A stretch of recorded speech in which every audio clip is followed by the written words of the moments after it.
everyone, this is Sarah with sewingpartsonline.com, and today I'm going to be showing you how to use and install the binder foot. So this is our Snap-O-Matic binder foot. It snaps onto your shank right up here where this bar is, like normal. And then right here in the front, this opening right here is where you're going to put your fabric through. And then on the side, we have these little slots. And the first one is where we put our binding through, and the rest of them are there so you can use a seam ripper or a pin to push the binding through, as well as this slot right here, this little crease. You can push the binding through right there as well. So to install it, all we do is take off the foot we have on, and the funnel is facing you, and you just clip it on like that. Very, very simple. So when we're using our binder foot, it's important to take special notice at what tapes you're using. For this binder foot, your max is 1/2 inch of single fold. So you can't use any double fold. I tried and it got stuck and it was a big mess. So just use a regular single fold 1/2 inch. So when your end binding will be only 1/4 inch like this. It'll be folded over. You can get them on a roll like this where the edges, don't fray, or you can get them in this like the packages you see in the binding section, just like this, has the little edges, and when it's on your project, it'll look like that. So here we have our binding tape. I cut it to a point right here so it's easier to put in. Just put it in this little slot right here at the very top. I'm gonna have to maneuver it in. It's kind of hard at first, don't get a little frustrating, but once you get it in a little bit, you can just put your seam ripper in and pull it to the back. And it should come right through. Oh. There we go. And then just pull it about 2 inches past your foot. Then go ahead and install it. And we're ready to start sewing. I have all of mine just hanging out over here because it's important that you feed it correctly or the sides get all lopsided. So we'll just put in the fabric through this little slot. You don't have to shove it back there. When the feed dogs move your binding tape, the tape will grab onto the fabric and move it through too.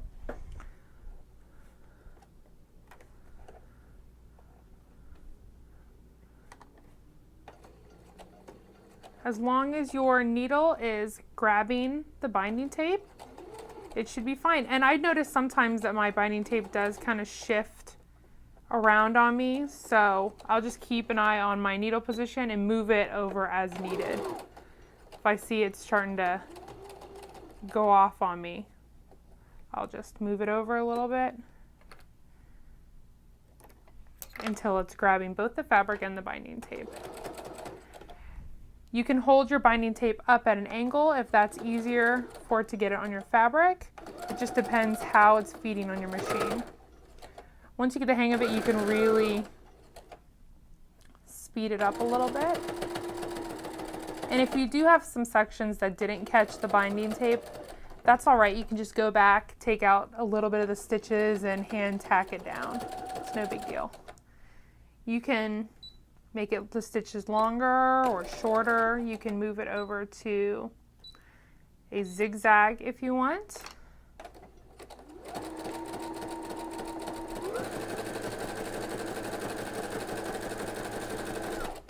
And let's see what it looks like.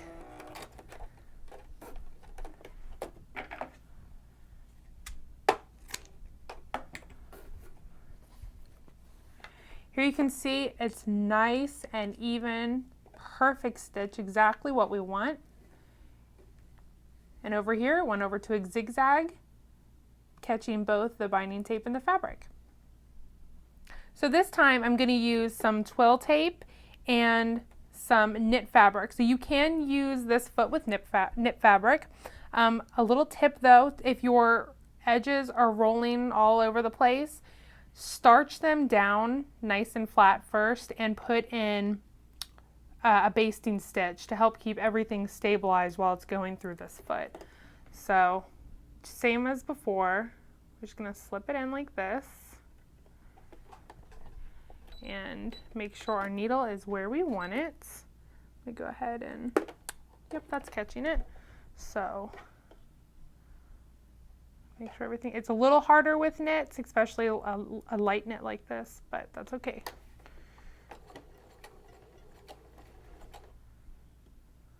Once everything gets started, it works really well.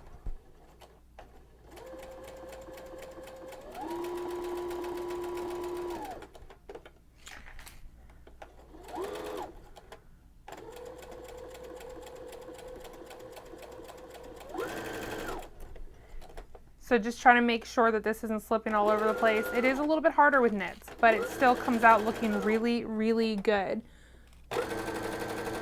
And this twill tape is a little thicker, so it's a little bit harder to get through, but it still does go through and it still feeds really nicely.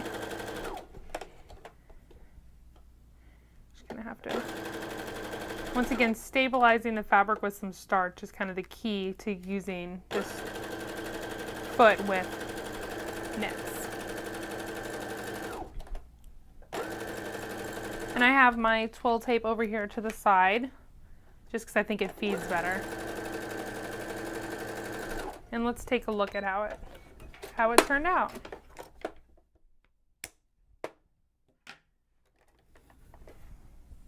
See right there on the edge, right there, you can barely even see the stitches, but it does hold very well and looks very neat on the knit fabric.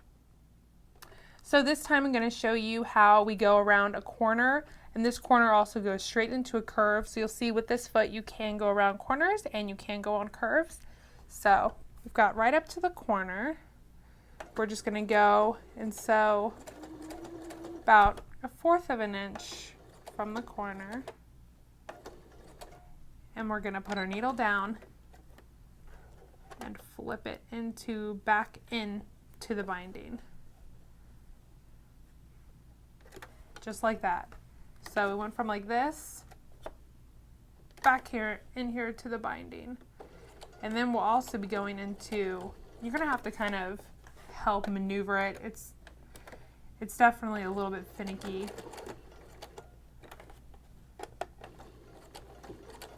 And then we're gonna be going straight into a curve.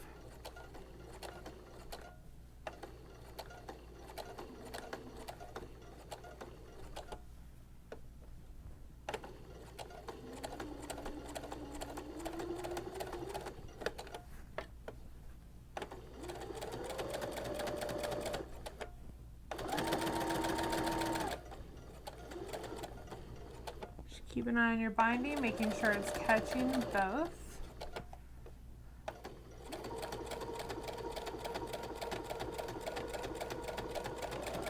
And then you can also do a rounded corner. So we're going to do another rounded angle. Just kind of, you want to kind of pull your hand on the back of the fabric like this. Might have to just tweak it just a little bit, and then just keep turning the fabric. So we came up to it, see it came out a little bit, but I can fix that when I go back. And we want to right around the corner, right there, all the way into a curve and around a rounded corner like this. So that was the binder foot. To purchase your binder foot, visit us on sewingpartsonline.com or check out our Facebook at facebook.com/sewingpartsonline.